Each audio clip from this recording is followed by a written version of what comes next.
কর্মচারীদের দাবি বিস্ফোরণ 1:4 অনুপাতে 12 গ্রেডে নতুন বেতন কাঠামো সর্বনিম্ন 35,000 সর্বোচ্চ 1,40,000 টাকা 2026 সালের জানুয়ারিতে কার্যকর দেখতেই এবার ঐক্যবদ্ধ সব দপ্তর। আজকে এই গুরুত্বপূর্ণ নিউজটি আমার দেশ পত্রিকায় প্রকাশিত হয়েছে, তাই ভিডিওটি স্কিপ না করে সম্পূর্ণ ভিডিও দেখতে থাকেন। আর যারা এখনো আমার এই চ্যানেলটিকে সাবস্ক্রাইব করেন নাই তারা দয়া করে আমার চ্যানেলটিকে সাবস্ক্রাইব করে ভিডিওতে লাইক করে দেন নবম পে স্কেলের আপডেট সবার আগে পেতে। কর্মচারীদের প্রধান দাবি এখন আর চাপা নেই, সবকিছু প্রকাশ্যে। দেশের হাজার হাজার সরকারি কর্মচারী এক সুরে জানিয়ে দিচ্ছেন তারা আর আগের কাঠামো মানতে প্রস্তুত নন। নতুন প্রস্তাবিত বেতন কাঠামোটি 1:4 অনুপাতে মাত্র 12টি গ্রেডে সীমাবদ্ধ। এ দাবি এখন শুধু কাগজে কলমে নয়, কর্মচারীদের বুকের ভেতরের চিৎকার হয়ে উঠছে। তাদের বক্তব্য স্পষ্ট, একজন নবীন কর্মচারীর সর্বনিম্ন বেতন 35,000 টাকার নিচে হওয়া যাবে না। আর যারা দায়িত্বের ভার বহন করছেন টানা 2 থেকে 3 দশক, তাদের প্রাপ্য সর্বোচ্চ বেতন কমপক্ষে 1,40,000 টাকা হতে হবে। দীর্ঘদিনের বৈষম্য দূর করতে তারা এবার সম্পূর্ণ দৃঢ়ভাবে অবস্থান নিচ্ছেন। অফিসের টেবিল, ফাইল আর কম্পিউটারের স্ক্রিনের আড়ালে থাকা সেই চেপে রাখা অসন্তোষ এখন মুখ ফসকে বেরিয়ে আসছে জোয়ারের মতো। কেউ বলছেন এক কাজের জন্য আরেকজনের 3 গুণ বেতন, এটা কেমন ন্যায়? আবার কেউ হাত তুলে দাবি জানাচ্ছেন কাজের চাপ বাড়ে, দায়িত্ব বাড়ে, কিন্তু বেতন বাড়ে না। এটা আর মেনে নেওয়া যায় না। কর্মচারীদের চোখে আজ এক ধরনের অদ্ভুত আলো। কেউ কেউ বলছেন বছরের পর বছর ধরে চলছে আপোষ, কিন্তু এবার আর নয়, এবার ন্যায্য প্রাপ্যের লড়াই। এই দাবির কেন্দ্রবিন্দুতে রয়েছে 1:4 অনুপাত, যা বিভাগগুলোর অভ্যন্তরীণ বিশৃঙ্খলা কমাবে, অভিজ্ঞতার মূল্যায়ন বাড়াবে আর দীর্ঘ ব্যবধানে থাকা বেতন বৈষম্য দূর করবে। প্রস্তাবিত কাঠামোয় মাত্র 12 গ্রেড রাখার কথাটি অনেকের কানে নতুন শোনালেও কর্মচারীরা এটিকে দেখছেন শৃঙ্খলা ফিরিয়ে আনার প্রথম ধাপ হিসাবে। তাদের যুক্তি, গ্রেড বেশি হলে বৈষম্য বেশি।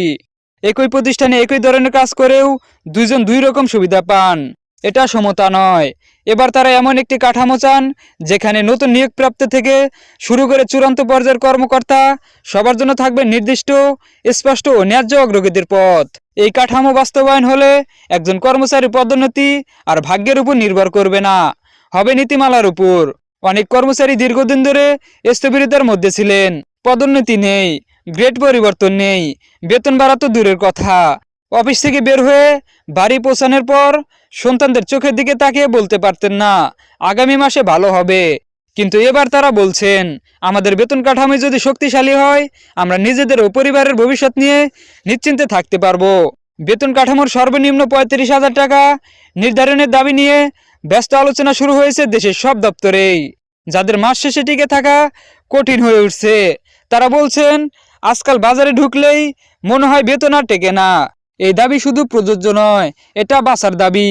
অন্যদিকে সর্বোচ্চ 1,40,000 টাকার দাবি শুধু একটি সংখ্যা নয়, বরং এটি দীর্ঘ বছরের অভিজ্ঞতা, নিষ্ঠা এবং দায়িত্ব পালনের স্বীকৃতি। উচ্চপদস্থরে অনেকেই বলছেন চেয়ারটা যত উপরের দায়িত্বের চাপও তত বেশি। সেই চাপ সামলাতে গেলে বেতন কাঠামো ন্যায্য না হলে কাজের মনোভাবই নষ্ট হয়ে যায়। সবচেয়ে বড় আলোচনার বিষয় হচ্ছে এই কাঠামোটি কার্যকর করতে হবে 1 জানুয়ারি 2026 থেকে।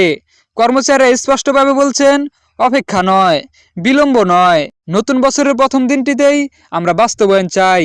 অনেকেই মনে করছেন এই তারিখটি শুধু ক্যালেন্ডারের পরিবর্তন নয়, এটি হবে একটা নতুন অধ্যায়ের সূচনা, যে অধ্যায়ে বেতন বিরোধ থাকবে না, গ্রেড বিভ্রান্ত থাকবে না, কর্মচারীদের মুখে ফিরে আসবে আত্মবিশ্বাস। বিভিন্ন দপ্তর, করিডোর, অফিস কক্ষ, ক্যান্টিন সবখানে আলোচনার কেন্দ্র একই। কেউ বলছেন এই কাঠামো বাস্তবায়ন হলে কর্মচারীরা দেশের উন্নয়নে আরও উৎসাহ নিয়ে কাজ করবে। আবার কেউ যুক্তি দিচ্ছেন ন্যায্য বেতন না থাকলে কাজের মানও কমে, তাই আমরা পরিবর্তন চাই। কর্মচারীদের দাবি এবার শুধু একটি আর্থিক হিসাব নয়, এটি দীর্ঘদিনের অসাম্য, অবহেলা এবং কর্মপরিবেশের রূপান্তরের দাবি। এই কাঠামো বাস্তবায়ন হলে বদলে যাবে পরিবার পরিকল্পনা, সন্তানদের শিক্ষা, কর্মজীবনের মান, আর্থিক স্থিতিশীলতা। সবার মনে একটাই আশা, আমাদের দাবি শোনা হবে, আমাদের কণ্ঠ এবার প্রভাব ফেলবে। এখন সময় দেখার এই প্রকাশ্য দাবি কি সত্যি বদলে দেবে দেশের বেতন কাঠামোর ইতিহাস, নাকি আবারও সময় ক্ষেপণ আর আশ্বাসের দেওয়ালে আটকে যাবে সব চাওয়া। এদিকে বিভিন্ন দপ্তরে শুরু হয়েছে নীরব সমন্বয়।